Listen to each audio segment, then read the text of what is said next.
प्यारे व्यूअर्स, आज मैं अपने धार्मिक ग्रंथों में वर्णित एक कथा के माध्यम से अपनी बातें आपके समक्ष रखूँगा।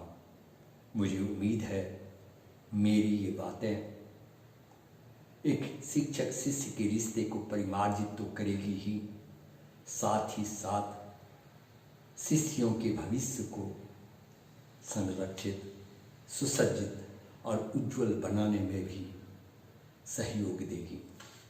कथा इस प्रकार है। जब गुरु वशिष्ठ को राजा दशरथ का ये अनुरोध प्राप्त हुआ कि उनकी इच्छा है कि उनके चारों राजकुमार उनके आश्रम में शिक्षा ग्रहण करें, तो इस अनुरोध के पर गुरु वशिष्ठ चारों राजकुमारों को लेने के लिए राजा दशरथ के दरबार में पहुंचे। दरबार में गुरु वशिष्ठ का भरपूर स्वागत किया गया, उन्हें ऊंचे आसन से नवाजा गया। चारों पुत्रों को लेकर गुरु वशिष्ठ को आश्रम में जाने के समय निर्धारित हुए कि कल सुबह प्रातः हम गुरु वशिष्ठ चारों पुत्रों को लेकर आश्रम की ओर प्रस्थान करेंगे। इसके लिए राजमहल में तैयारी शुरू हो गई, क्योंकि चारों राजकुमार शिक्षा ग्रहण करने के लिए लंबी अवधि के लिए जाने वाले थे। इसलिए 2 रथ सजाए गए। एक रथ पर उनके सुख सुविधा के सारे सामान सजाए गए तथा दूसरे रथ पर दूसरा रथ जो गुरु वशिष्ठ और चारों पुत्रों को लेकर चलेंगे, उसके लिए तैयार किया गया। रात्रि विश्राम के बाद प्रातः हुई। गुरु वशिष्ठ के अनुसार चारों पुत्रों को बुलाया जाने लगा। चारों पुत्र, चारों राजकुमार राज के वेशभूषा में गुरु वशिष्ठ के पास के समक्ष उपस्थित हुए। गुरु वशिष्ठ ने देखते ही राजा दशरथ से अनुरोध किया, हे राजन, हमारे आश्रम के शिष्यों की एक अलग वेशभूषा होती है जो सन्यासी वेशभूषा है, और मैं सन्यासी वेशभूषा में ही चारों पुत्रों को अपने आश्रम ले जा सकता हूँ। अतः मेरा अनुरोध है कि चारों राजकुमारों के राजकीय वेशभूषा, राजकीय जूते उतार दिए जाएं, सन्यासी ड्रेस दिया जाए, पैरों में खड़ाऊं दी जाए। राजा दशरथ भले ही भारी मन से, लेकिन गुरु वशिष्ठ के कंडीशन को, उनके शर्तों को अस्वीकार नहीं कर पाए और चारों राजकुमारों का सन्यासी ड्रेस से विभूषित किया गया। उन्हें खड़ाऊं पैरों में दी गई और राजा और गुरु वशिष्ठ के पास जाने के लिए उनका आज्ञा हो गया। गुरु वशिष्ठ चारों राजकुमारों को लेकर महल से बाहर निकले तो उन्होंने देखा कि ये 2 रथ है। एक रथ उनके जाने के लिए उनके 4 राजकुमारों के साथ तथा दूसरा रथ में राजकुमारों की सामग्रियां थी। गुरु वशिष्ठ ने पुनः राजा दशरथ से अनुरोध किया, हे राजन, हमारे आश्रम में इन सामग्रियों की कोई जरूरत नहीं है और न ही मुझे जाने के लिए रथ की जरूरत है। मैं अपने शिष्यों के साथ पैदल चलता हूँ। हमारे शिष्य और मैं रथ पर नहीं चढ़ता, इसलिए कृपया मुझे आज्ञा दें अपने चारों पुत्रों के साथ पैदल चलने का। आपके राज्य में हर जगह गुरुओं का आदर है, सत्कार है। मुझे कहीं भी विश्राम की जरूरत पड़ेगी तो लोग मुझे विश्राम के लिए जगह और खाने के लिए भोजन दे देंगे। आप इसकी चिंता ना करें। शर्त होती थी शिक्षा का। गुरु वशिष्ठ के शर्तों को अस्वीकार नहीं कर पाए। भारी मन से ही राजा दशरथ ने उनके अनुरोध को स्वीकार कर लिया और जाने का आदेश दे दिया। गुरु वशिष्ठ चारों राजकुमारों को लेकर चल दिए। चारों राजकुमार अचंभित थे। उन्हें समझ में नहीं आ रहा था कि गुरु वशिष्ठ इस तरह क्यों कर रहे हैं। क्यों मेरे पैरों के राज के जूते उतार दिए गए उसके बदले में खड़ाऊं पहना दी गई। क्यों रथ को छोड़कर हमें पैदल चलने को मजबूर किया गया।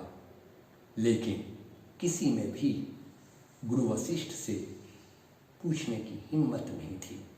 चारों पुत्र, चारों राजकुमार उनके पीछे पीछे चल दिए। एक लंबी यात्रा के बाद आश्रम पहुँचे। आश्रम का नियम था कि जब कोई शिष्य नहीं आते थे तो 3-4 दिनों तक गुरु माता, जो गुरु की धर्मपत्नी हुआ करती थी, उनके साथ, उनके सानिध्य में रहना होता था।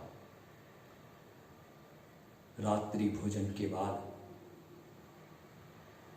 चारों राजकुमार अपने विश्राम कक्ष में गए। वहाँ गुरु माता भी आई। चारों राजकुमारों को अपने समक्ष बुलाया, उनके मस्तक को अपने गोद पर रखा और बड़े प्रेम से सहलाया। उनके प्यार से चारों राजकुमार की थकान दूर हो गए। लेकिन एक प्रश्न जो उनके मन में पल रहा था कि हम राजकुमार थे, हमारी राज के वेशभूषा उतार दी गई, रथ जो आने के लिए तैयार था उसे छोड़ दिया गया। आखिर ऐसा क्यों? क्या शिक्षा प्राप्त करने के लिए, ज्ञान अर्जन करने के लिए इन सुख सुविधाओं का त्यागना जरूरी है?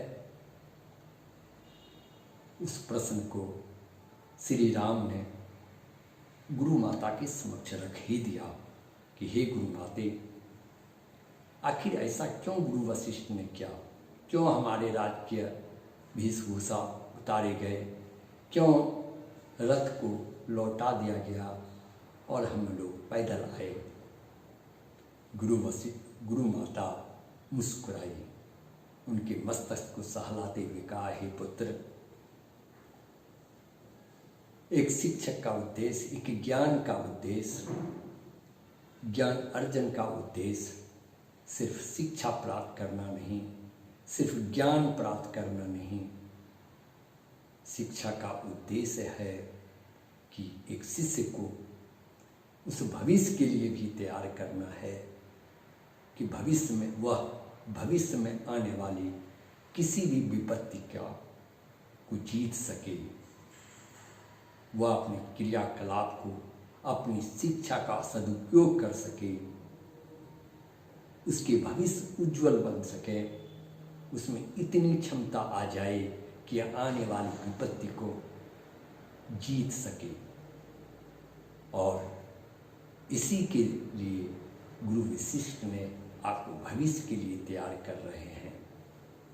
और ये शिक्षा का नियम है, ये शिक्षा का उद्देश्य है। प्यारे व्यूअर्स,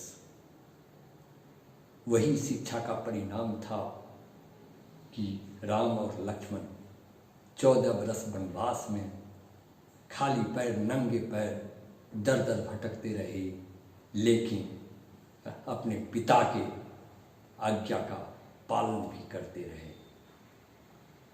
वही शिक्षा का परिणाम था कि एक राक्षस राजा रावण का वध हो सका, जो सृष्टि कल्याणार्थ था। उसी शिक्षा का की बदौलत ही भरत और शत्रुघ्न 14 वर्षों तक राज सिंहासन पर खड़ाऊं को रखकर सन्यासी जीवन अपने भाई के, बड़े भाई के इंतजार में बताया। वही शिक्षा का कारण था, वही शिक्षा का परिणाम था कि आज एक राजा राम, पुरुषोत्तम राम बन गया और हम आज उनकी पूजा करते हैं। अतः प्यारे व्यूअर्स, हमारे शिक्षा का उद्देश्य ऐसा ही होना चाहिए कि हमारे छात्र भविष्य के लिए तैयार हो सकें और देश, समाज, सृष्टि के कल्याणार्थ काम कर सकें। धन्यवाद।